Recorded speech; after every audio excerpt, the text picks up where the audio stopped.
কিছুই হতে পারে না, কারণ দুনিয়ার সব কিছু ফানি, সব অস্থায়ী। একমাত্র আল্লাহ পাক স্থায়ী, জান্নাত স্থায়ী, পরকাল স্থায়ী, আর দুনিয়ার সব কিছু ভাই অস্থায়ী।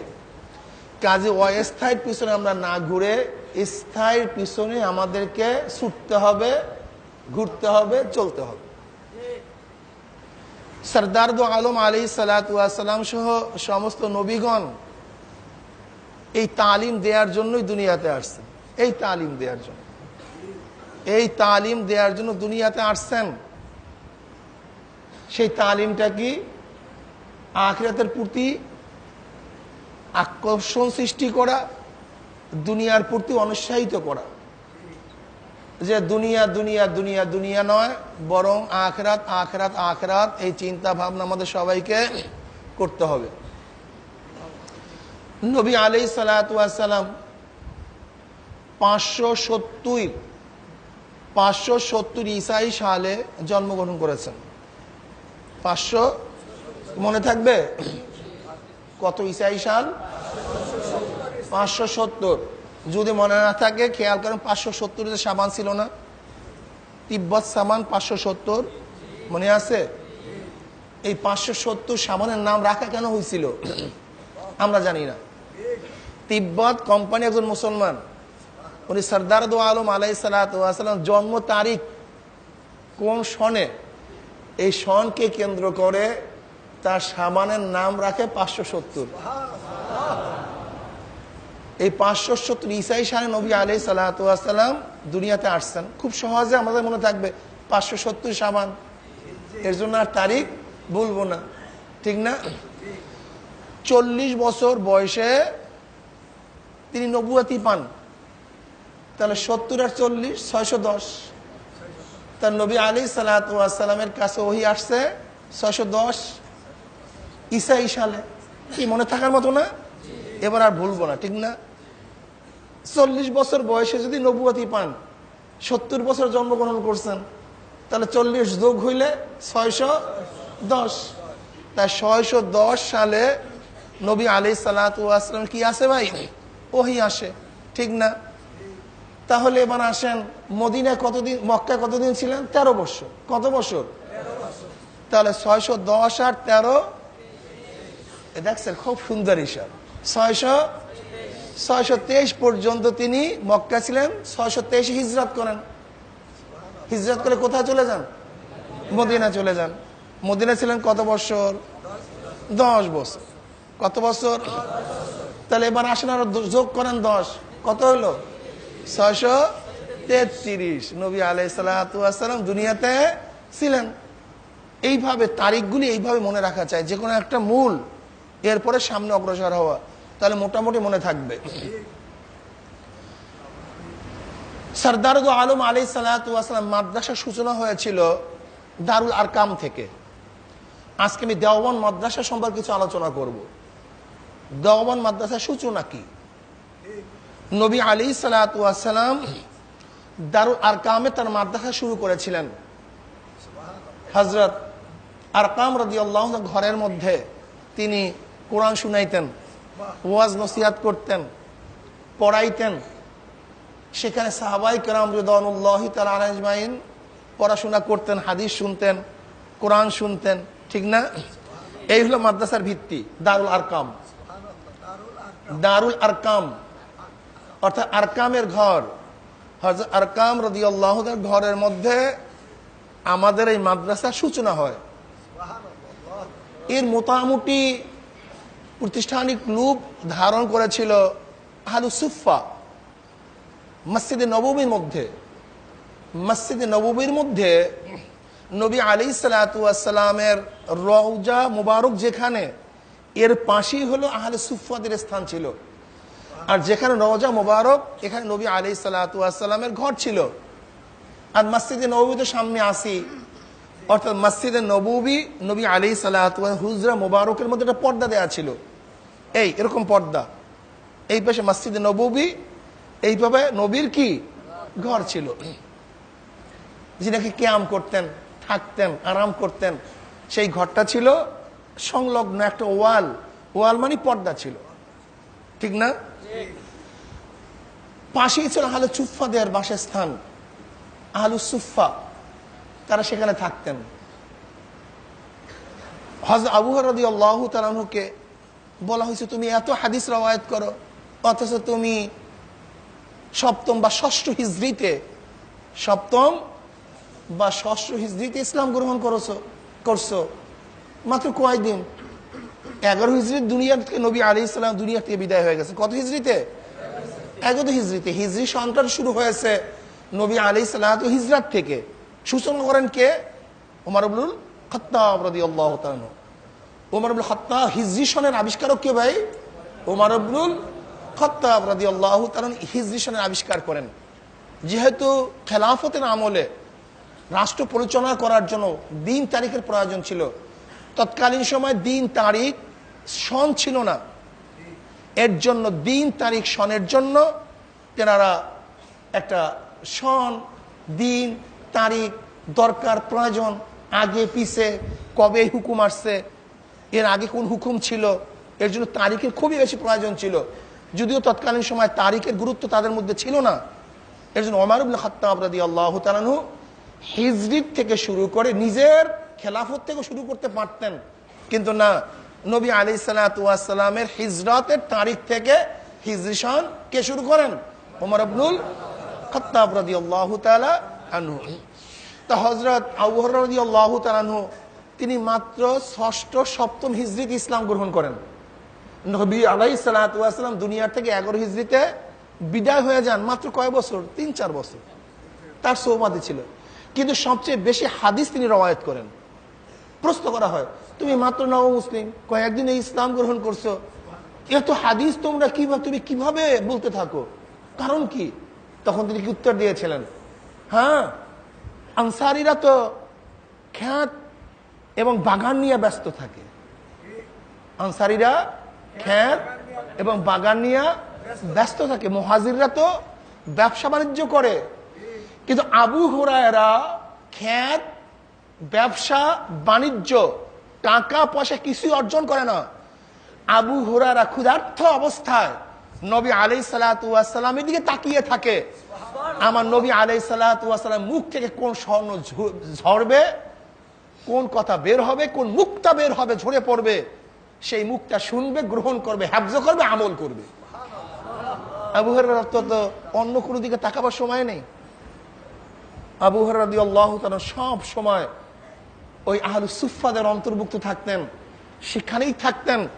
আমার নবী কি বলে সাথে সাথে শুনতেন, হাফজ করতেন এবং আমল করা শুরু করতেন। আবু হুরায়রা রাদিয়াল্লাহু নিজে রওয়ায়াত করেন, বিভিন্ন হাদিসের মধ্যে হাদিসখানা আসছে। আমি একদিন নবী আলাইহিস সালাতু ওয়াস সালাম বললাম, ইয়া নবী আল্লাহ, হাফজ থাকে না, ইয়াদ থাকে না, আমার জন্য দোয়া করেন।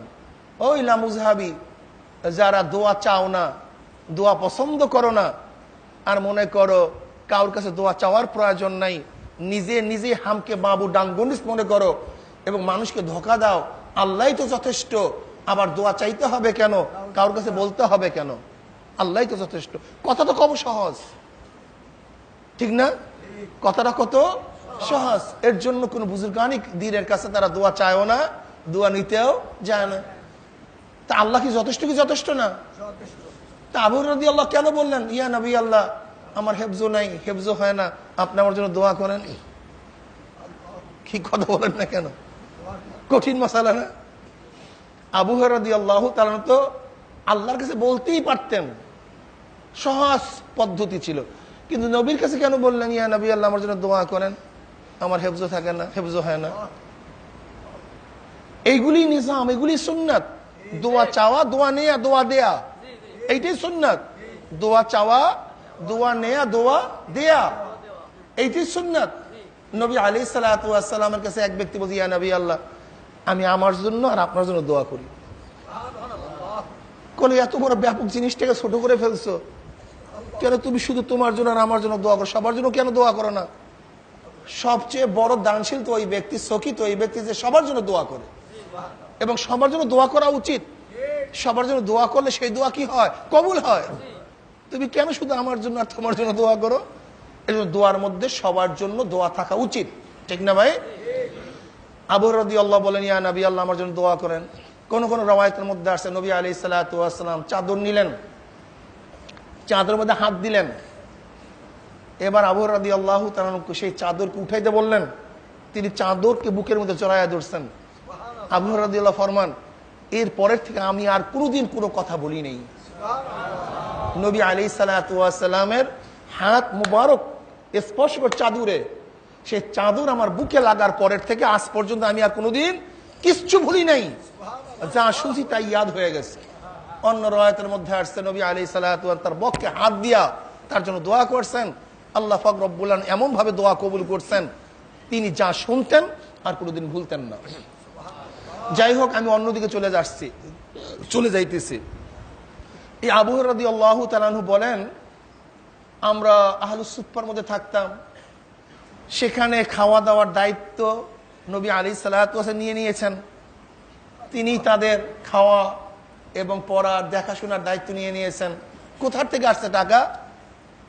মুসলমানরা দান করতেন, নবী আলাইহিস সালাতু ওয়াস সালামকে হাদিয়া দিতেন, সেখান থেকে তিনি তাদের জন্য ব্যয় করতেন। আবু হুরায়রা রাদিয়াল্লাহু ফরমান, আমরা অনেক সময় ক্ষুধার্ত থাকতাম, এত ক্ষুধা, যন্ত্রণায়, ক্ষুধার তাড়নায় মসজিদের বাহিরে থাকতাম। একদিন আমার অবস্থা এরকম হলো, আর থাকতে পারি না, এত ক্ষুধার্ত। মসজিদের বাহিরে নামাজ পড়ার পরে নামছি, যেখান থেকে মানুষ চলে সেখানে বসে গেছি। কেন? যেন মানুষ আমার চেহারার দিকে তাকিয়ে আমার অবস্থা উপলব্ধি করে এবং আমাকে দাওয়াত দেয়। হযরত ওমর ইবনে খাত্তাব রাদিয়াল্লাহু তাআলা নামছেন, আমি তাকে সালাম দিছি, তিনি আমার সালামের জবাব নিস। আমি তার কাছে একটা মাসালা জিজ্ঞাসা করছি, যদিও আমার মাসালা জানা ছিল। কেন জিজ্ঞাসা করছি? যেন এই জবাবের মধ্যে সে আমার চেহারার দিকে তাকায় এবং আমার ক্ষুধার্ত, আমি যে ক্ষুধার্তের উপলব্ধি করে আমাকে দাওয়াত দেয়। লেকিন তিনি আমার সালামের জবাব নিছেন, আমার মাসালার জবাব দিছেন, লেকিন আমাকে দাওয়াত দেন নাই। আমি বুঝতে পারছি নিশ্চিত তার ঘরের মধ্যেও কিছু নাই, এজন্য তিনি আমাকে দাওয়াত দেন নাই, তিনি চলে গেছেন। আমি অপেক্ষায় আছি। আবু বকর সিদ্দিক রাদিয়াল্লাহু তাআলা আসছেন, আমি তাকে সালাম দিলাম, তিনি সালামের জবাব দিছেন। ওই একই উদ্দেশ্যে মাসআলা জিজ্ঞাসা করছি, তিনিও মাসআলার জবাব দিছেন, কিন্তু আমাকে তিনিও দাওয়াত দেন নাই। আমি ভাবছি তার ঘরের মধ্যেও কিছু নাই। এরপর রাহমাতুল্লাহ আলামিন সরদার দো আলম আলাইহিস সালাতু ওয়াস সালাম আসছেন, আমি তাকে সালাম দিছি, জবাব দিছেন। আমার চেহারার দিকে তাকিয়ে তিনি বললেন, ঘরের মধ্যে আওয়াজ করলেন, আছে কি ঘরের মধ্যে কিছু? ঘরের মধ্যে কিছু আছে? ঘরের থেকে আওয়াজ আসছে, এক পেয়ালা দুধ হাদিয়া হিসেবে আসছে, এছাড়া অন্য কিছুই নেই। এই কথা শোনার সাথে সাথে নবী আলাইহিস সালাতু ওয়াস সালাম আবু হুরায়রা রাদিয়াল্লাহু বললেন, আবু হুরায়রা, সুফফার সমস্ত সাথীদেরকে দাওয়াত দাও, তাদেরকে ডাকো। আবু হুরায়রা রাদিয়াল্লাহু বললেন, চিন্তা করলেন, মাত্র এক পেয়ালা দুধ, তখন আমাদের সাথীদের সংখ্যা প্রায় 70-এর উপরে, আমাকে দাওয়াত দেওয়ার জন্য বলছে। আর তারা যদি আসে তাহলে বন্টনের দায়িত্বটা আমার উপরেই তো পড়বে, তাহলে আমার অবস্থা কি? 70 জন লোক, এক পেয়ালা দুধ আমাকে দাওয়াত দেওয়ার জন্য বলছে, আর আমি তাদেরকে দাওয়াত দেব, আর তারা আসবে, বসবে, তাই বন্টনের দায়িত্ব কার উপরে পড়বে? আমার উপরেই পড়বে। তা আমি যেই আব্দুল্লাহ সেই আব্দুল্লাহ, আমি যেই ক্ষুধার্ত সেই ক্ষুধার্ত, আমার কি হবে? কিন্তু নবীর আদেশ পালন না করার কোনো সুযোগ নেই, আর খাওয়ারও কোনো সুযোগ নেই, অথচ ক্ষুধার্ত। আমি সবাইকে ডাকলাম, সবাই বসছে, যেই ধারণা সেই অনুযায়ী কাজ। নবী আলাইহিস সালাতু ওয়াস সালাম আমাকে বললেন, আবু হুরায়রা, দুধ বন্টন করো, দুধ বন্টন করো। আমি একজনের কাছে দুধের পেয়ালা নিয়ে গেলাম। ওই ব্যক্তি ওই পেয়ালার থেকে দুধ পান করছে, পরিপূর্ণ দুধ পান করছে। কিন্তু আল্লাহর কসম, যার কুদরতি হাতের মধ্যে আমার জীবন, পেয়ালার থেকে এক ফোঁটা দুধ কমে নেই, এক ফোঁটা দুধ কমে নেই। আমি দ্বিতীয় ব্যক্তির কাছে নিয়ে গেছি, দ্বিতীয় ব্যক্তিও দুধের থেকে, পেয়ালার থেকে দুধ পান করছে, কিন্তু দুধের থেকে এক ফোঁটা দুধও কমে নাই। আমি তৃতীয় ব্যক্তির কাছে নিয়ে গেছি, সেও পান করছে। এরকম করতে করতে করতে করতে আহলে সুফার সমস্ত সাথীদেরকে আমি দুধ পান করাইছি, কিন্তু পেয়ালার থেকে এক ফোঁটা দুধও কমে নেই। এবার নবী আলাইহিস সালাতু আমাকে বলেন, আবু হুরায়রা পান করো। প্রথম চুমুকি কাম শেষ, ক্ষুধার্ত অবস্থায় পেট পুড়ে ফেলছি। আমি নবী আলাইহিস সালাতু ওয়াসসালামের কাছে পেয়ালা ফেরত দিছি। নবী আলাইহিস সালাতু ওয়াসসালাম বললেন, আবু হুরায়রা পান করো। আমি বললাম, ইয়া নবী আল্লাহ, পেটের মধ্যে জায়গা নাই। বলে আবারও পান করো। আমিও দ্বিতীয়বার পেয়ালা হাতে নিলাম, দুধ পান করলাম, পেয়ালা ফেরত দিলাম। নবী আলাইহিস সালাতু ওয়াসসালাম বললেন, আবু হুরায়রা আবারও পান করো। আমি তৃতীয়বারও কিছু পান করলাম, পেয়ালা ফেরত দিলাম, কিন্তু আল্লাহর কসম পেয়ালার থেকে এক ফোঁটা দুধও কমে নেই। এরপর নবী আলাইহিস সালাতু ওয়াসসালাম সেখান থেকে দুধ পান করলেন, সেখান থেকে দুধ পান করলেন। আমিরের অবস্থা এরকমই হওয়া চাই, আগে শাগরেদদেরকে খাওয়ানো চাই, এরপরে নিজে খাওয়া চাই। কিন্তু আমরা করি উল্টা, আমরা করি উল্টা। আল্লাহ পাক তোমাদেরকে যখন নেতৃত্ব দান করবে, তোমরা কোনো প্রতিষ্ঠানের দায়িত্ব পাবা বা কোনো জায়গায় নেতৃত্ব প্রদান করবা, তোমাদের মধ্যে এই অভ্যাস থাকা চাই, নেতারা পরে দস্তারখানে বসবে, শাগরেদরা এবং তার অনুসারীরা যেন দস্তারখানে পরে বসে, এই খেয়াল রাখা চাই। যাই হোক, সেখান থেকে মাদ্রাসার সূচনা হয়। আমি পাক উর্দু উপদেশের কথা বলবো, এটা আমার বলার উদ্দেশ্য ছিল না, কিন্তু মাদ্রাসার সূচনার থেকে কিছু কথা না বললেই রপ্ত থাকে না।